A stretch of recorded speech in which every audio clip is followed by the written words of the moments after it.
And I remember thinking, like, why are these people still here? Like, shouldn't they have moved on by now? Like, I had no concept. I had no concept whatsoever of, life and how things don't happen by a certain age and how there's like ups and downs and backwards and forwards. I had no concept of that whatsoever. And I think that for me, this journey has taught me that and has taught me not to judge people by like their age or where they're at in life. Welcome to the How to Empower, Create, Encourage podcast. You're here with me, Alessandra Guerra. Hi, welcome. Today I'm going to be interviewing the serene and skilled Serena Sneddon. I'm so excited to have her on the podcast. This episode is dedicated to anyone who feels lost or feels confused or that they're not on the right path. In this episode, I learned principles for honoring my own journey and accepting myself in the process of my journey. Serena, I'm so excited that we are able to connect today, and I'm so excited to be able to learn from your perspective. Thank you so much for joining me. Thank you for having me. This is so exciting. My first podcast. I'm so excited today. We were having some technical difficulties, and now that's all sorted, so I'm extra thrilled. Yeah.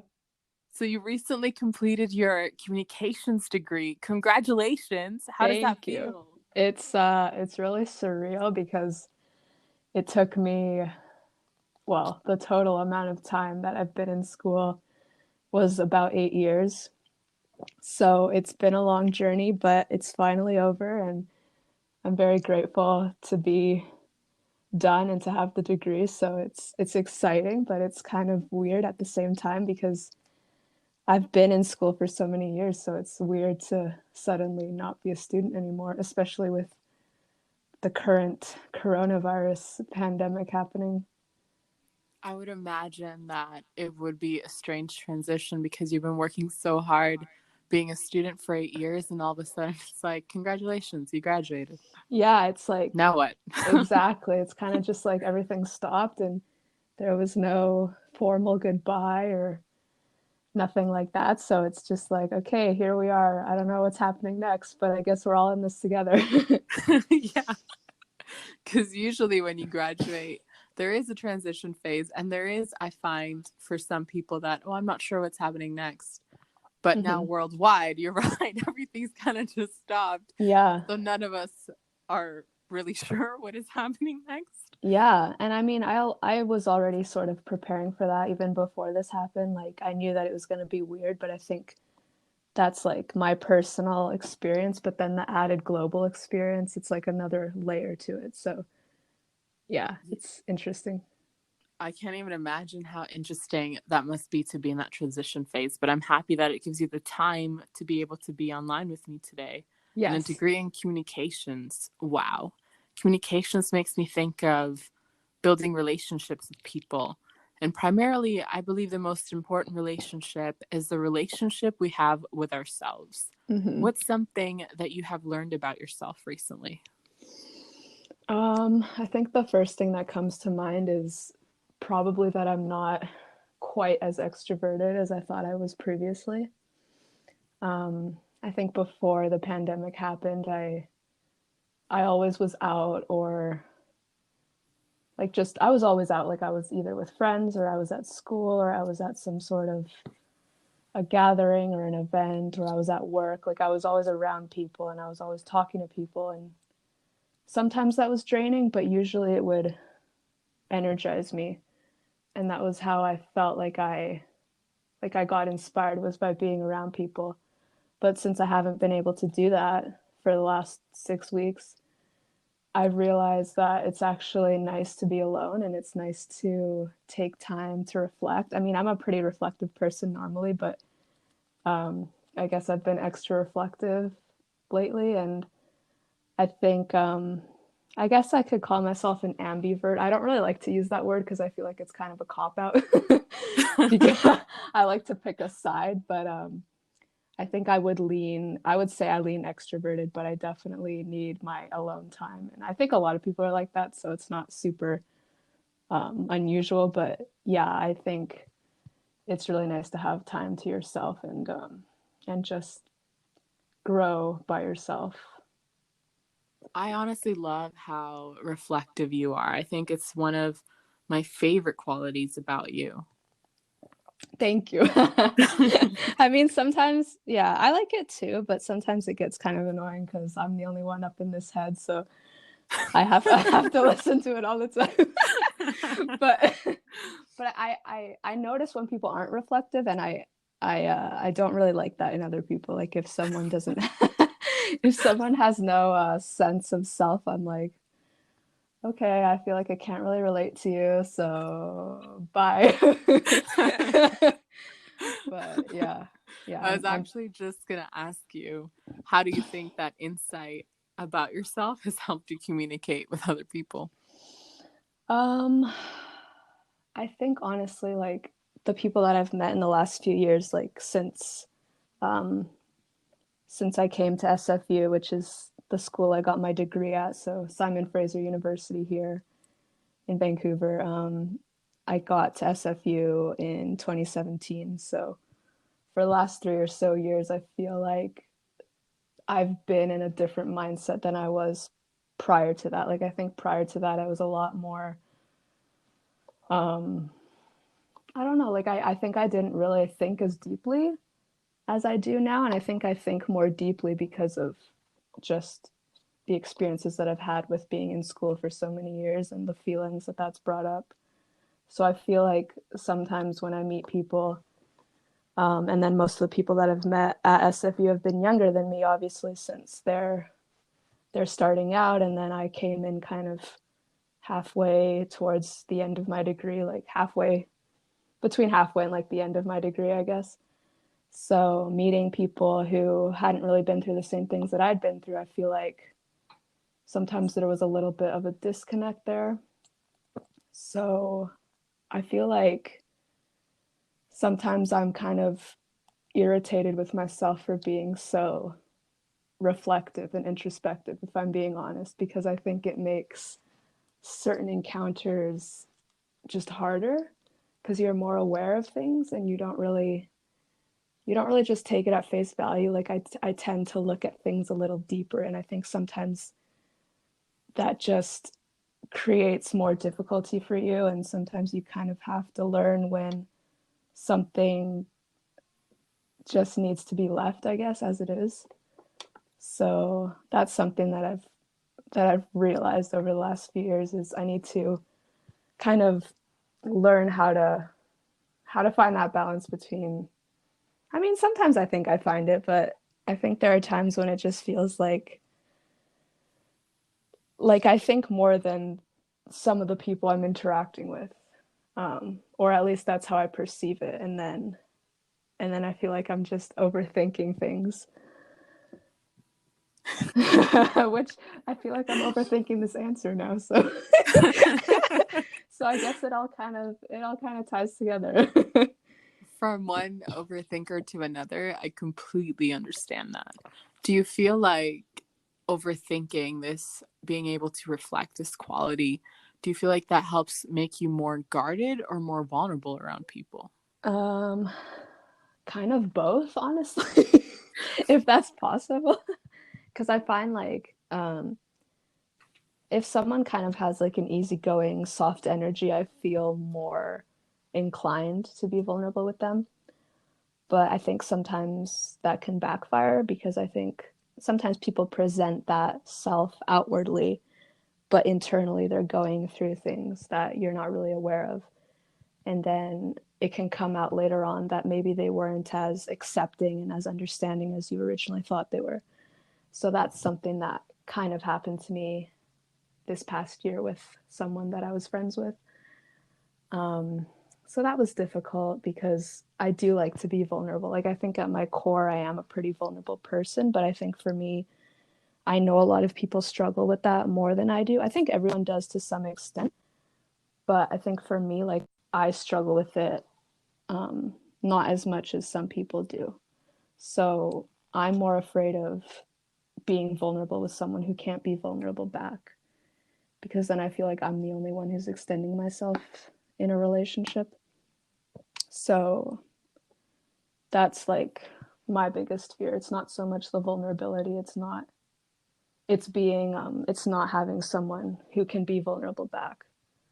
The equal reciprocation, the Yeah. equal vulnerability and investment. I totally understand that. Yeah. Because you're a pretty honest person, and something like honest with your emotions and honest with what you're saying. And you do feel deeply. I Yeah. know that about you. Yeah. Something I really admire about you, actually, is that even when you are feeling deeply, you're able to set emotionally boundaries that allow you to process your feelings without pushing them onto others. What Yes. is it that allows you to set those boundaries? Um, so I think like, I think everything, or I think everyone to some extent projects onto other people. I think everyone has done that at some point or another. I think it's just like a natural human thing to do, but I know that projecting can hurt other people and it can cause Mhm. unnecessary miscommunication and pain. And I mean, I guess I've kind of seen that throughout my life, but I did see that in one relationship that I was in the last year that involved another friend, and it was like a friendship thing that kind of went awry. And I think like my my mindfulness towards my own feelings comes from past experiences and comes from seeing other people not being quite as thoughtful and considerate about their own emotions and how they might affect other people.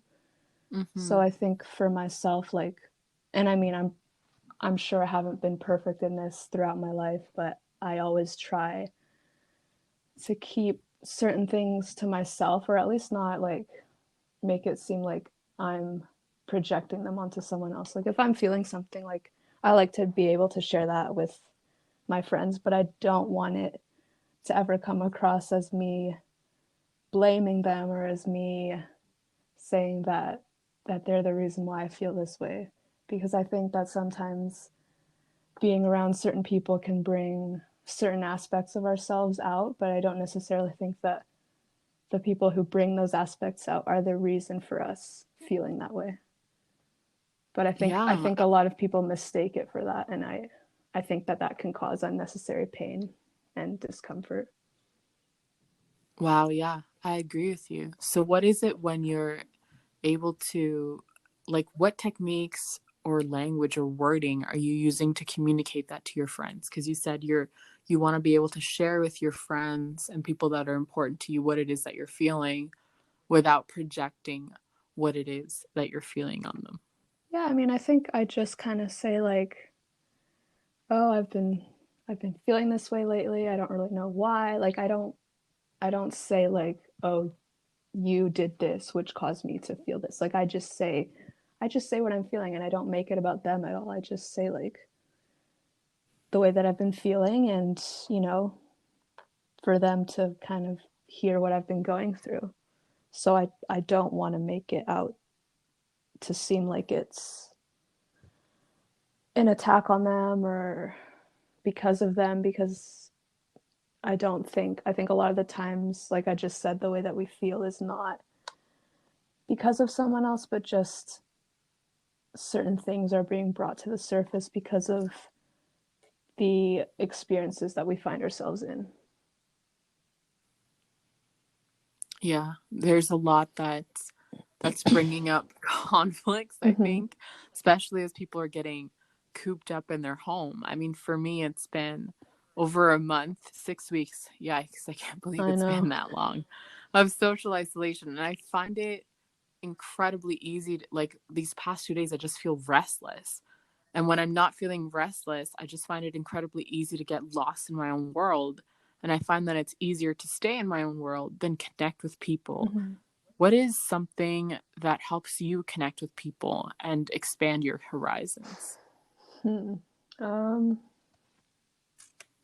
I don't know.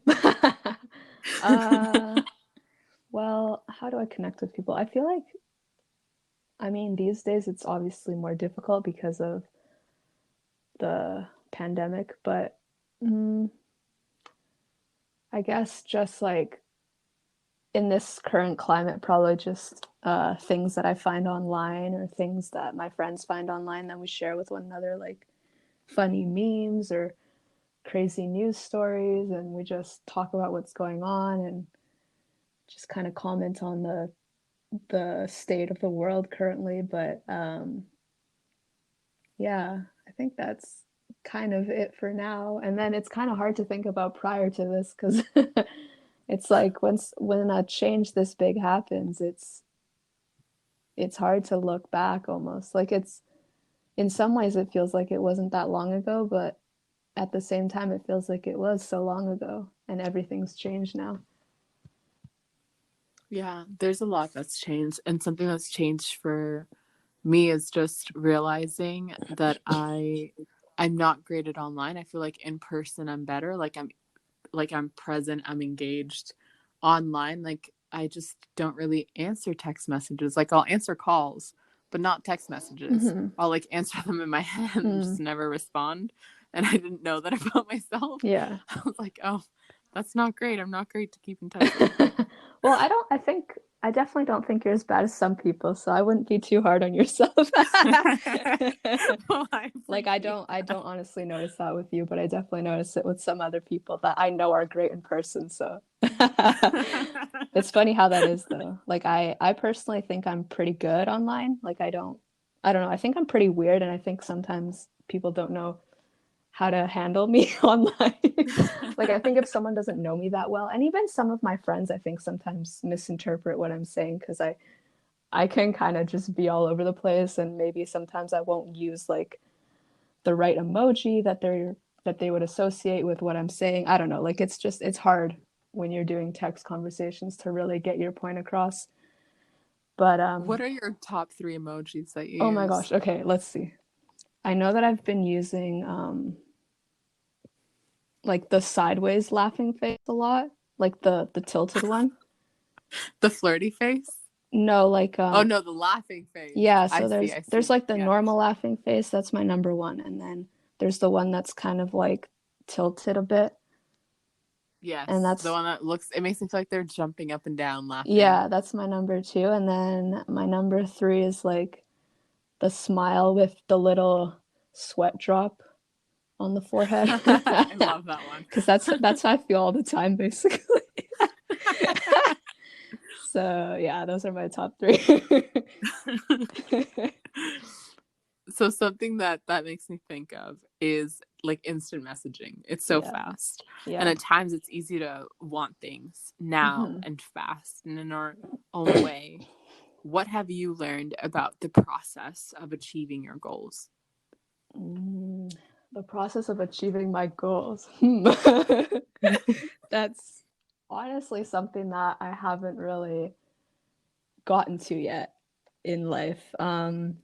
So previously, I had this goal of one day being a lawyer.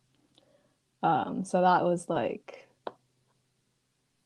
my goal from 2010. So like grade 10 to about fourth, no, maybe even fifth year of university.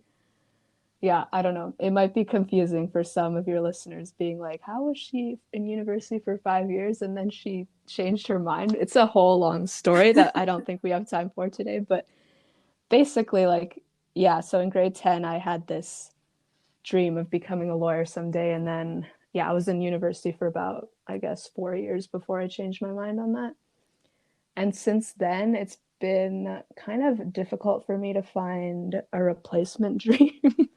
um, I don't really have like I have an idea of like what I want, but it's not like, oh, I want this job or I want to work for this company or I want to, you know, make this much money or have these many clients. Like I'm still figuring out like what I even want to do. It's been a week since my last exam. So it's been like 1 week since everything ended and, you know, sitting at home in quarantine.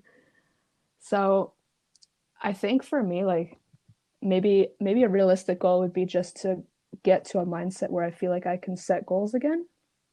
Mm-hmm. That's a good goal. That's something I just thought of. Because I feel like for so long, like I was trying to get by. I was just trying to get through the semester and then on to the next one and then through that one and on to the next one. And I never really thought about how my life was going to go beyond that. So I think, yeah, for me now, it's like just getting to a headspace where I'm happy with where I'm at, even if things are not amazing, like I'm thankful for the things that I have, and I'm happy to be where I'm at and to have my health and everything like that. And I'm looking forward and I'm not looking backward anymore, because for me, these 8 years have been really difficult, and I want to be able to put them behind me and kind of make the life that I want and kind of figure that out along the way. Because I'm the type of person where I can have an idea of how I want things to go, but I think that life is just so unpredictable, and I think this virus can really show us that.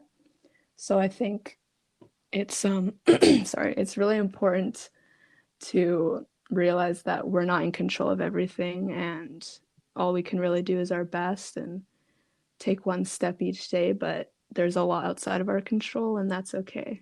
Just kind of go with the process, trust that it'll all work out, because I think it will, and yeah, just keep going. I love that. Gratitude is so empowering, Yes. and I think enjoying the process of journey, this process of what it is that we're becoming, I think that is empowering, because in that journey, especially for me, I've learned more about myself than me being before. Like, oh my gosh, this has to happen in my way. The goal has to happen in this precise way. And I thought that success was only defined in this very specific way. Yeah. And I've been learning that the journey of this process of getting to where I want to go is a successful journey in of itself. Yes, definitely. Definitely. And I think that's not really emphasized enough. So anytime that we can, we should emphasize it, because it's definitely true. So you've shared with me on a couple occasions, and I quote, life isn't linear. The journey Yes. is more valuable than your perceived destination, close quote. Why Yes. is that message important to you? So I think when I first started out, I started out like right out of high school. I started at Douglas College here in the Vancouver area. 18 years old, didn't really have any other idea other than, oh, I'm gonna go to law school one day. Like that's all I thought. I had no idea how anything was gonna go. And I remember at Douglas, there were a lot of people there who were older than me, like in their 20s. And I remember thinking, like, why are these people still here? Like, shouldn't they have moved on by now? Like, I had no concept.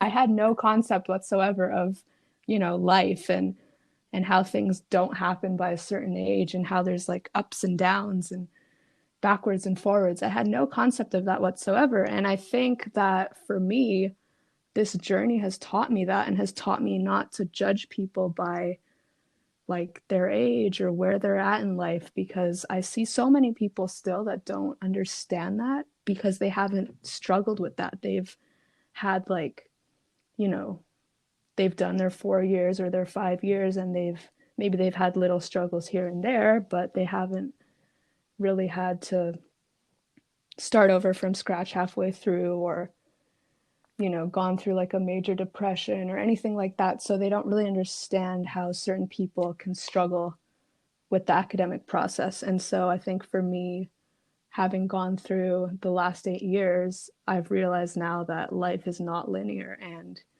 there are many ups and downs in life. And even if you haven't gone through them yet, like you may later on, you don't know.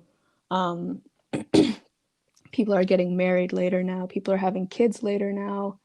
There's really no right time, I guess, for the general population to do anything. You just have to take it one day at a time, and go with how you're feeling, which I think, when I say how you're feeling, I mean intuitively.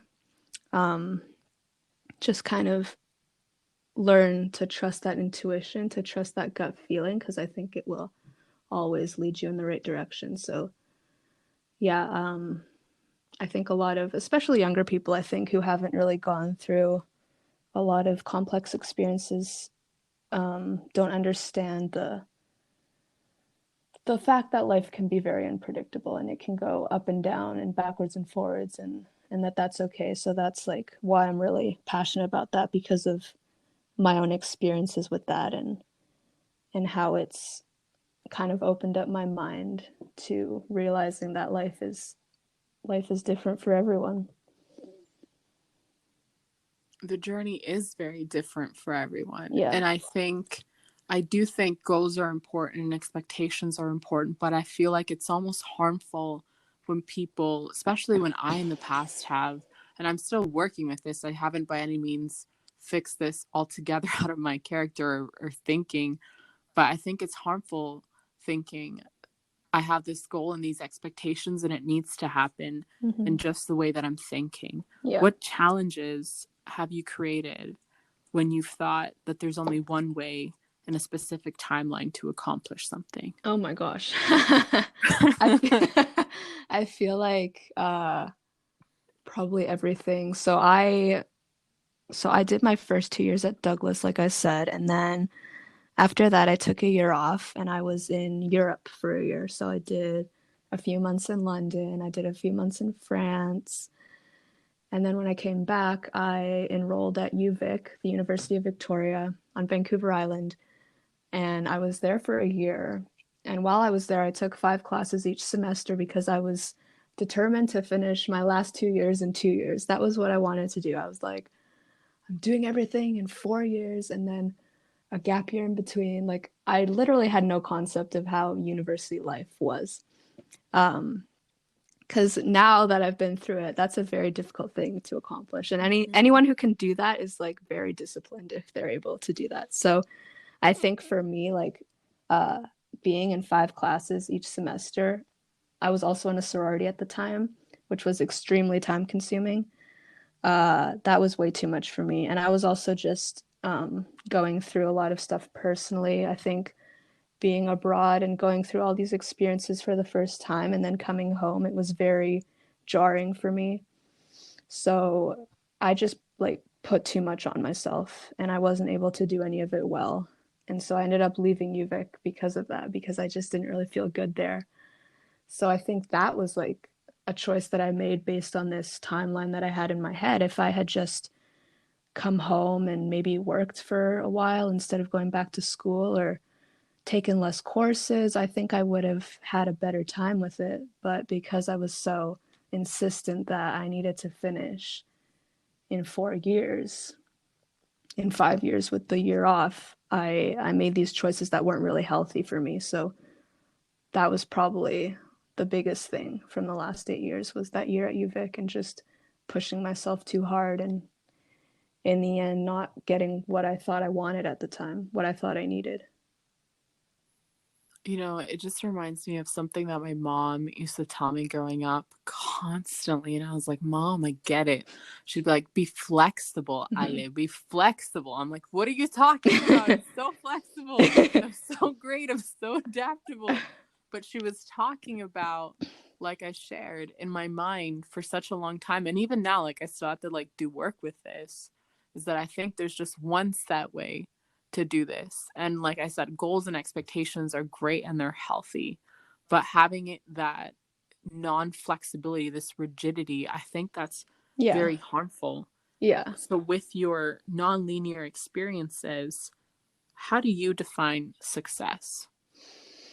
I mean, I think success ultimately is feeling like you did what you were put on this earth to do, and you did it as authentically as you could have possibly done it. Like, I think when I look back on my life someday, I want to be proud and I want to feel like I did all that I could to share my viewpoint with the world. I think everyone has a gift or a viewpoint to share with the world, and I think we were all put here to share our perspectives and to help others. And I really want to help people be their own best version of themselves. Like, I think that there are so many people out there, like dating coaches and life coaches and blah blah blah, and they tell you do this, do that, like this is how you become a good boyfriend or a good dater. And it's like all of that is fine and well, but at the end of the day, I think some of these people lack nuance, and they lack being able to look at, because you can't really generalize certain things. Like you can't speak to a large audience and say, if you do A, B, and C, you're guaranteed success in life. I think every person is so individual and their journey is so individual that you really have to look at that individual person and their individual experiences and their journey in order to really help them. And so I think that we can gain good advice from some of these people, but you need to remember at the end of the day that you're the captain of your own life. And I think that's why for me intuition is so important. Trusting your intuition, not just going off of what other people say you should do, but ultimately relying on what feels right for you and what you think and what ultimately you know, because I think we know more than we realize. I think Mm-hmm. I think we actually have all of the answers. We get clouded by other people's opinions, and we get clouded by what the media tells us, what society tells us, what our perceived um, expectations that other people have of us. And I think we forget that we actually have all the answers within us. So I think if you can learn to unlock those answers and you can rely on yourself, then I think that you'll have lived a successful life ultimately. That's beautiful. And I agree with that so strongly. My mom's always saying we're all our own experts, that all Yes. the answers, we already have them inside of us. We just Yeah. have to ask the right questions. Mm-hmm. And I mean, I can like give an example in terms of dating and relationships, trying to relate to men or boys in my life. Like I think in the past I've sought out different opinions, and I've asked people like, what should I do? Like, oh my gosh, he said this or this happened. What do I do now? And then they'll like tell me something, and then I'll just be so frantic that I'll just like do it. Like one time last summer, um, I was texting this guy and I was just like saying all this stuff, and just because I like wanted to talk to him so desperately, and it wasn't even authentic. I just wanted to talk to this guy so badly because I had become honestly so obsessed with him that I was just saying all this stuff, and then I didn't know what to say next. So I asked my friend, like, what should I say? And then she was like, say this. And it was like something so dumb that I wouldn't normally say. And then I feel like in the end, like I wasn't even being myself, and I wasn't really showing him who I really am. And then I think when you seek out too many outside opinions, you become confused. And then when you're confused, you don't feel as confident, and you Mm-hmm. can't really put your best foot forward and show your true authentic self with strength and authenticity. So that's why I think it's so important to just be able to trust yourself. But that obviously takes time, and it's fine to ask for opinions, just out of curiosity, but ultimately like you need to be able to trust yourself because you do know what's best for you. And things feel right, I think. I think everybody has their own moral compass, Yeah. and whatever feels right to me may not feel right to you, and vice versa. But I think as long as we honor what feels right to us and we're authentic with that, I think that's where happiness comes in, this internal peace and harmony comes in, and that does exude confidence. Yeah. Exactly. Yeah. Something that you were talking about was about your intuition. What do you do to build your trust with yourself? I mean, that's something that is like definitely top of like my list of priorities right now. I think honestly, like I think right now it's hard to really have opportunities to trust or to test, I guess, the trust that you have with yourself. But I think like little things that I do is just journaling or something I haven't really done, but I need to do is meditate. I heard that a lot of people meditate, and that really helps them. And I think that's the next thing that I need to start doing. Um, just finding things, I guess, that speak to me, that resonate with me. Just kind of showing that I'm moving in the right direction, and that my thoughts are on track with where I need to be going, with what's right for me. Um, and just I think too, like when you talk to people and you feel like you're being understood, I know that that helps me build my trust with myself, because I sometimes like feel that I'm not accurately expressing myself. And I guess sometimes I feel like when I talk to people, I'm not being properly understood. Um, and then that makes me not trust myself. So when I can see that people are receiving my message in the way that I intended it to be received, I feel like, okay, I can talk to people. This is working. Um, so yeah, little things like that. And then I think in line with more professional goals, I would say just um, starting to do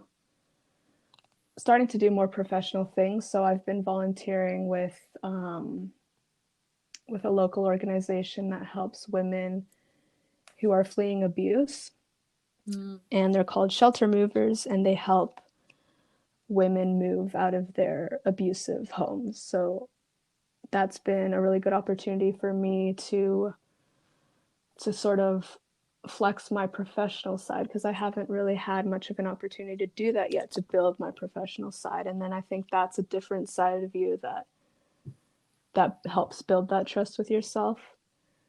So kind of starting to go into that more and work more with them, and just all of these things. I think your professional side, your personal side, your relationships with your friends and family, I think when you invest in those and build those, I think over time your trust will slowly build. So that's kind of what I'm hoping for. Wow. I love that. That's great, by the way, that you're working with the woman and helping them at this time, because I know that the domestic violence has Yes, kind of yes. Yeah, skyrocketed, which that's is really sad. yeah, that's something that I need to write about, because yeah, I think a lot of what I'll be doing, at least, well, probably for the rest of my life, but with this organization, I'll be writing a blog for them. And so I definitely want to write about the how COVID-19 has kind of increased domestic violence and stuff like that, which is really unfortunate and sad to see. That is really commendable that you're doing that. And, you know, a lot of love and light to the women that are going through a hard time, the men too, and the children Yeah. as well that are in those domestic violence situations. They're very lucky to have you on their team blogging about them. I look forward to reading what you write. Yeah. Thank you. Yeah. And before I get, because I could get carried on a tangent about domestic violence and trauma, like Yeah. very easily. It's something I do. I'm very passionate about talking about. But I just want to go back to something that you were saying with building trust. One of the things that you talked about was building more sides of yourself, the professional side and different aspects of yourself. Yeah. And I think I just want to highlight this because creating more dimensions to yourself, adding more parts to your identity, like learning a language, taking up a hobby, building relationships, marketing, networking, sports, whatever it is that you want to do, adding skills. I think all these things add to self trust. Mm-hmm.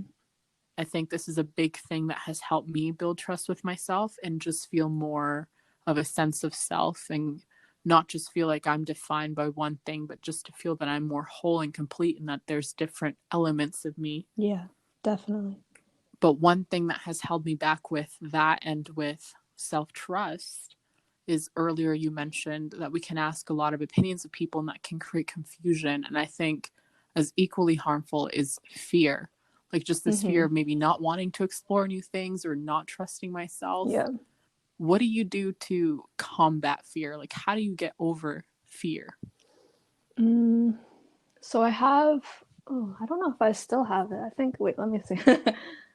No, I don't. I used to have this poster on my wall, and it said,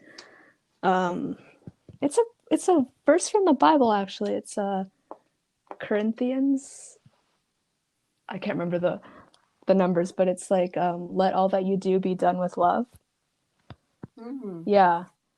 Um, so that's like kind of what I believe, even though I feel like I don't practice it as well as I'd like to.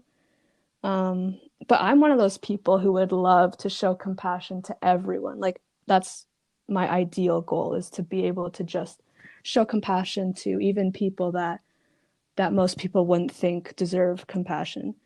And I think it's very hard to do that when you're still building your trust with yourself, because when you express that to other people, a lot of the times it's not well received. So yeah, like it's very controversial to be overly compassionate, but you can definitely start with the people around you for sure. So yeah, that's like kind of what I live, or what I would like to live by ultimately. But I think I'm reminded of that when I watch so I I watch these tarot card videos actually, and I don't watch them all the time, but here and there I'll watch them. I used to watch them more when I was like, because a lot of them are sort of directed at people who are in a relationship or who have someone in mind. So sometimes I would watch those, and um, they're just a general reading, and they kind of, I mean, I don't know, I don't necessarily view them with the utmost accuracy necessarily, but I just think that some of the messages in those videos are really positive and affirming, and a lot of the things that they express are just to let go of fear. There's this one lady that I watch, and her name is, well, her name is Claire Summer, but her channel is called Lumiere Tarot, if you're interested in that kind of thing. But she just talks about doing things with love, and doing things from the heart space, and I really like that. So when I can hear those messages in media or in anything that I'm consuming, that kind of helps affirm that belief that I have, that maybe sometimes I forget, or that isn't affirmed by other people or in other ways. You know, that just reminds me of another verse in the Bible. It's perfect love casts out all fear. And something that I've learned with myself as I've been building trust with myself is that the more that I show myself love and care, the more that I feel that I can trust myself. Yeah. What do you believe your purpose is, Serena? Um, I think that I was put here to inspire. I think I also think that I'm the type of person where I kind of gravitate towards many things in life. And like I feel like one day I'll kind of be like a jack of all trades, and I'll be the type of person who has knowledge on a lot of different subjects. And I think ultimately though, I really want to inspire people to just find what resonates with them and keep moving towards that. So I don't know. Yeah, in terms of a job, it's hard to say, but for me, it's like the spiritual level, the spiritual aspect of it, I think is kind of ultimately the most important thing. And that's just to inspire people to to do what's right for them, and to follow their passions, and to follow their intuition, and to live life from that beautiful heart space, as Lumiere Tarot would say. I agree. I think it is spiritual. I think it comes down to, for me, it just comes down to what makes my soul feel alive Mm-hmm. and fulfilled, what makes me feel good, what makes me feel in touch with myself Yeah. and aligned with God and aligned for my purpose of creation. And a lot of that, even when I didn't know that stuff, like when I didn't believe in a God, there was stuff that I would do when I was serving other people where I felt alive and I felt really good and I felt fulfilled. And that's something that I can't shake. And then the more that I've explored God and built a relationship with God, the more that I feel that I'm in touch with, this also fulfills something in my soul.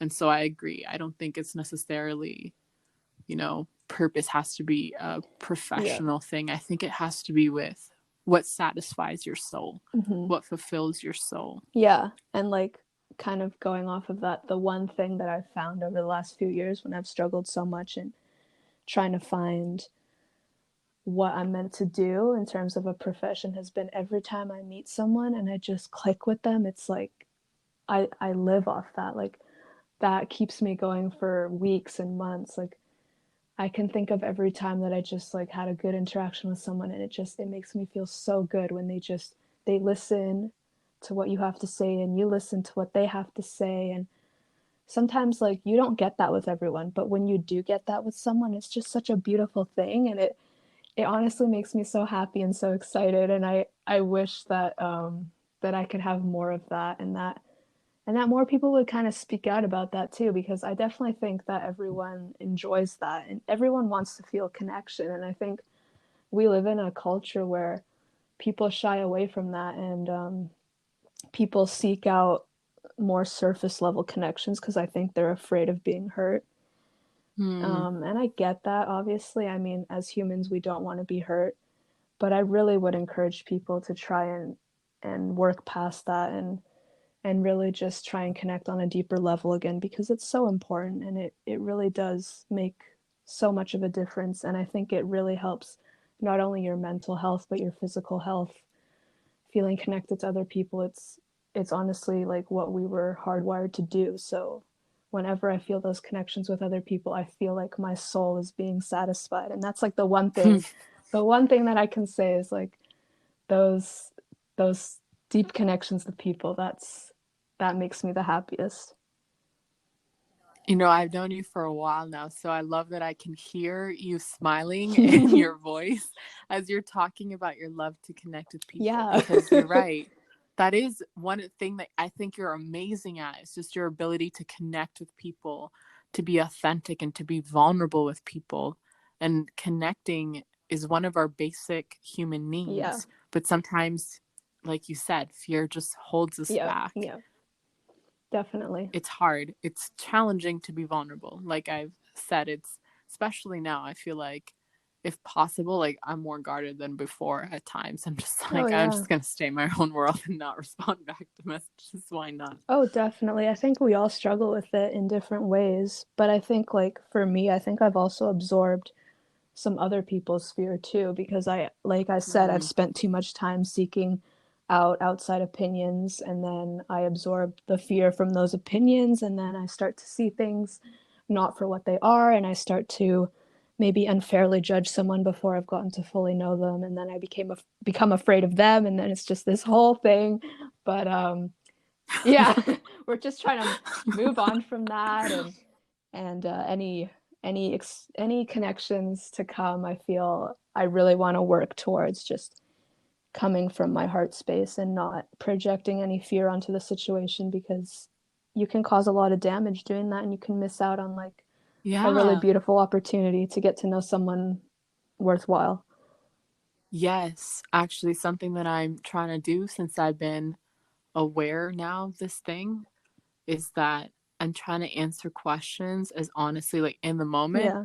as honestly as possible. And I don't give myself too long to think about it because I'm an overthinker. Yeah.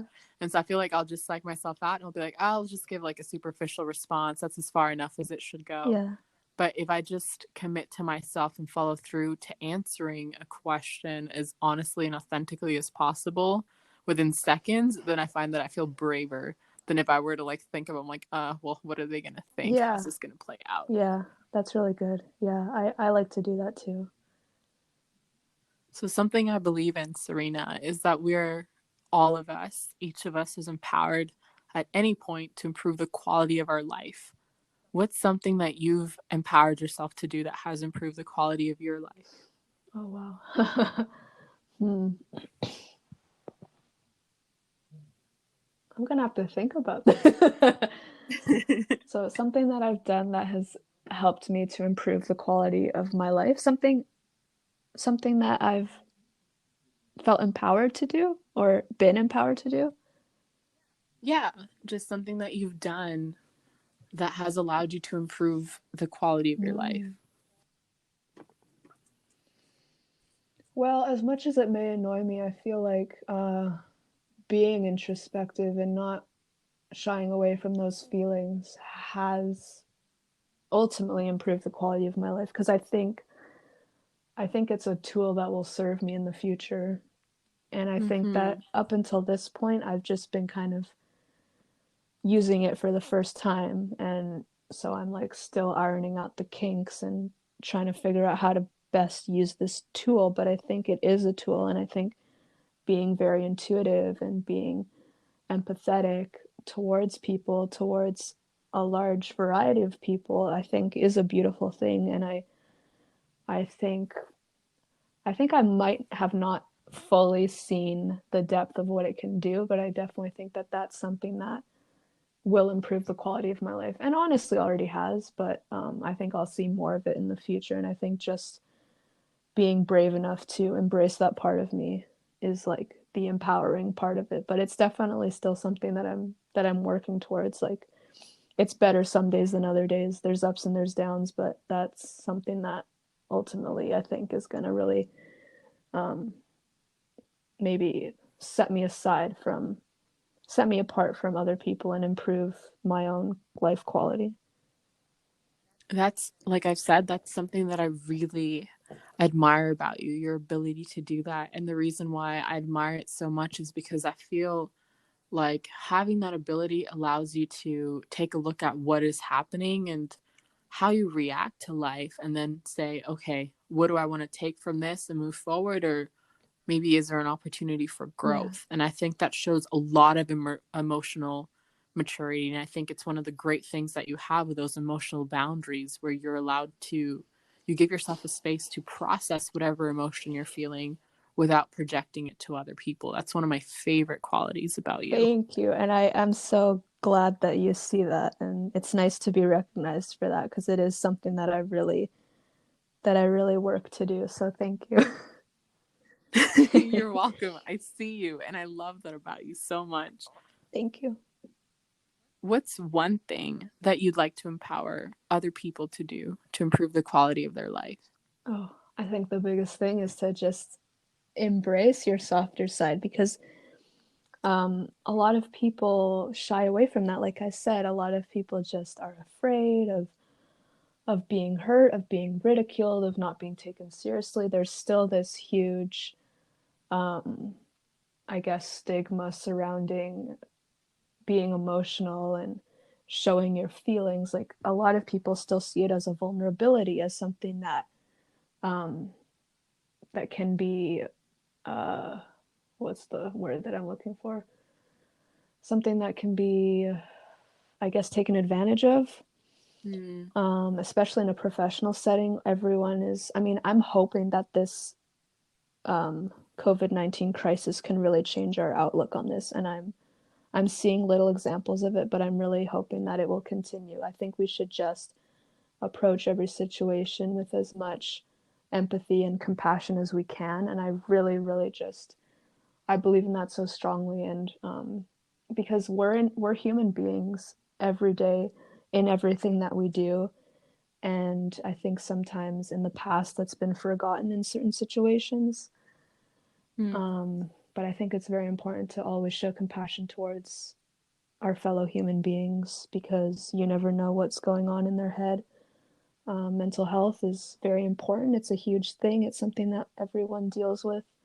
So just to show compassion to other people and to be as vulnerable as you can, I guess as safely as you can. Like, don't feel like you have to overshare or anything like that. But if you can be vulnerable with someone, even just like with one little thing, I think that that can really build that confidence in your emotional self and can ultimately help the world become a more open and caring place. For the people listening to your voice today who maybe are scared to be vulnerable or hesitant to be vulnerable, What's something you would say to encourage them? What words of encouragement would you give them? Um, I think you have to, I think if it's something that you're not used to, that you're don't have experience in, I would say listen to your body, listen to how you're feeling physically. This is something that therapists always talk about, and I definitely need to do it more myself because sometimes when I have been in therapy, they'll say, "So what are you feeling physically right now?"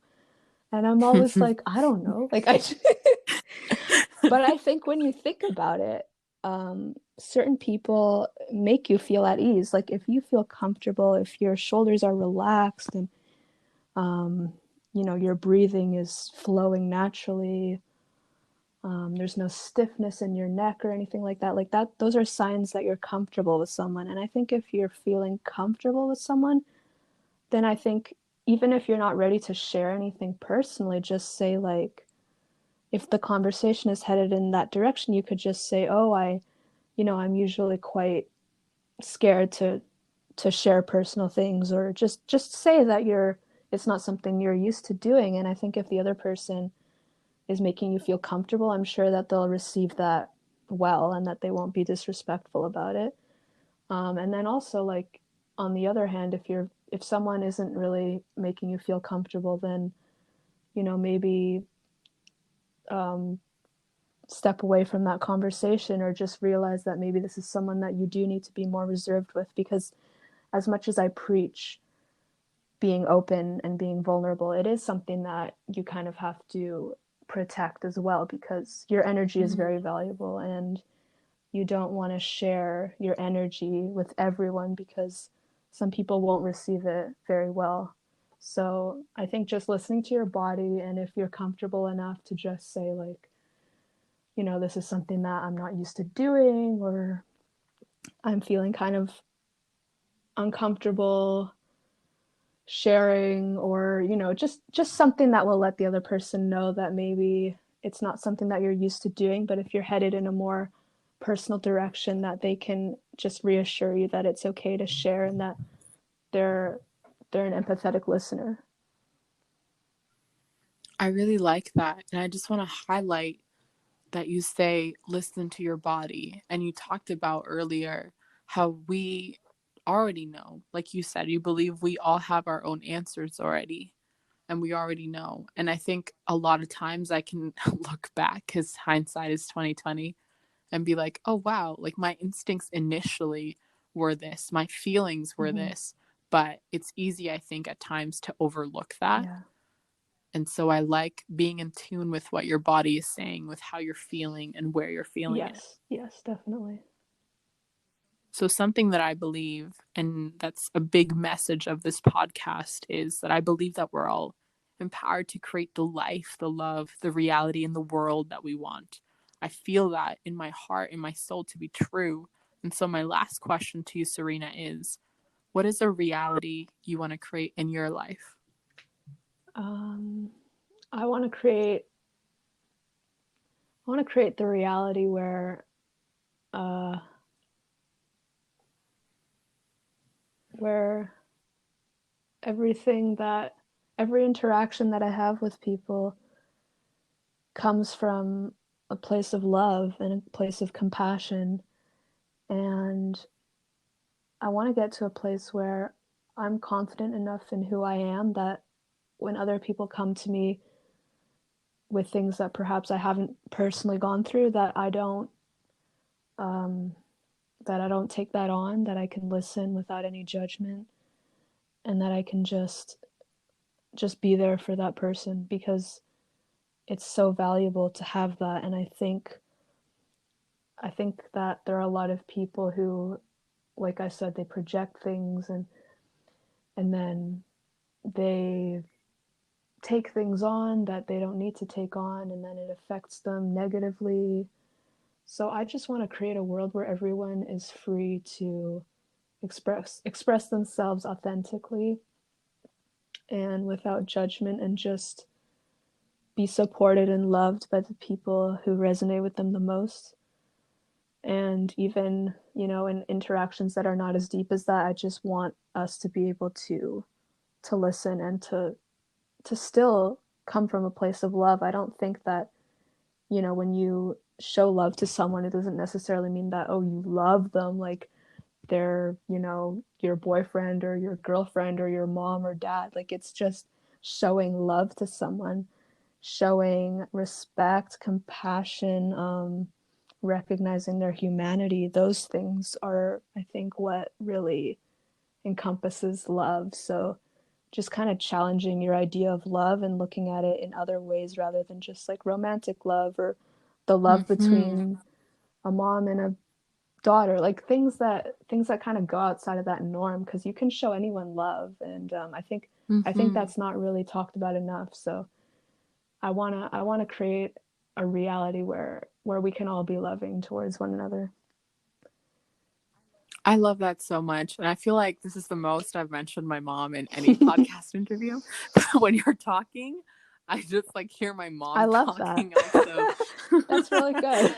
if Because she tells us constantly to act out of a place of love. She says that every time we're acting out of a place of fear, That's, yeah, we're we're acting in a place that's not empowered. exactly. And so an empowered state is acting out of a place of love. And something that I'll just share is we were at the grocery store, and obviously there's this stay 6 feet apart when you're paying and stuff like that. And one of the cashiers was kind of rude. They were like, hey, move the line. And you have to keep in mind, I've gone shopping like maybe twice since this thing came out because I'm like, oh, I just don't want to deal with it. So I'm not used to the line. Again, my mom's not used to the line. And the cashier was rude, but my mom and I weren't bothered. And we were just like, okay. We just like responded with love. And that's not to say that I respond in every scenario with love. Man, I'd Oh yeah, love that. no one does. I feel like Yeah. that'd be great. But in that scenario, it was easy to respond in love because immediately my mom and I were just like, well, she's scared. Yeah. And I found that my mom, because she is a transformational coach, and so something she's been training us to do as a family, because we've all been together during this time, is she's training us to be like, okay, someone reacting out of a place of love or fear. And when I see someone in my family, because I think it's harder when you live with people, they just get on your nerves a Mm-hmm. little bit easier Yeah. because there's just like together all the time. Yeah. And when I see someone reacting out of a place of fear, or when people see me and my family acting out of a place of fear, I find that it's a lot easier to have compassion with them and for them to have compassion with me. Yeah. And then when we're reacting out of a place of love or acting out of a place of love, I find that to be more empowering and setting more harmony and again fulfilling that soul, that stuff that I was talking about earlier. Mm-hmm. Before we end this interview, I just want to say thank you so much for coming on. And I just want to give you gratitude for your ability to connect with people and to be sincere and authentic. That's something that I honestly admire so much about you. Thank you so much. Thank you so much, Ale, for having me on the podcast. You're doing great work here. I still need to catch up on every episode, but I've listened to like I think 4 or 5 now, and I think you're a very good speaker, and that's something that I really always look at in people. I love people who can articulate themselves well and deliver a message well, and that's kind of a goal that I have for myself in my own life and career. And you ask good questions and you listen in your personal life too, which I've known obviously, and you do really good work with the healing circles that you do as well. So thank you so much for having me and for giving me this opportunity, because I think that this is kind of how my life is going to go, is talking about this kind of stuff. So I just have a feeling.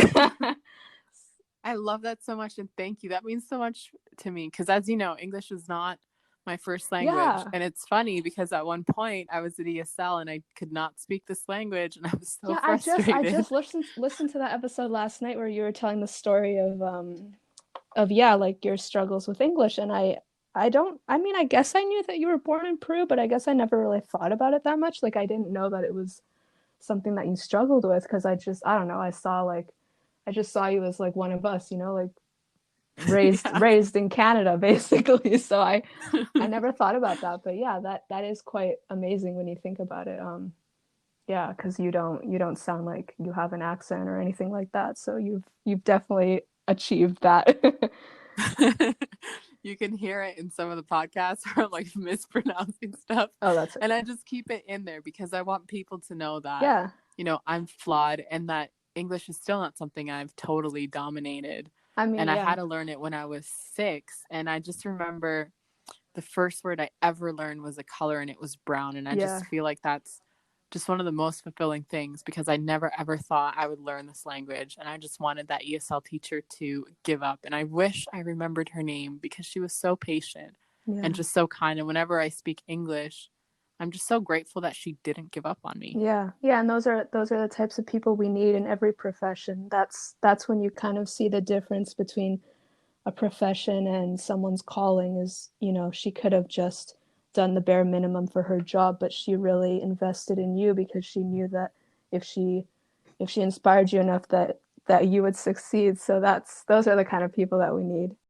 And I want to celebrate you because you're one of those Oh, people. thank you. You're someone that's just moving forward with everything that you're doing and the work that you're going to be doing with the blog and the women and raising awareness for domestic violence and your message of honoring the journey without having these expectations. It's just honoring whatever our journey is Yes. without comparing it to anyone else. Yes, absolutely.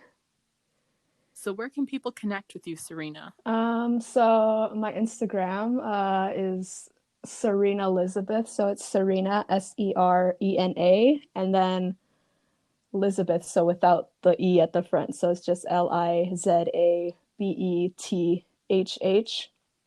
And then I also have a blog, which is Serena Elizabeth, just with one H at the end, serenaelizabeth.com.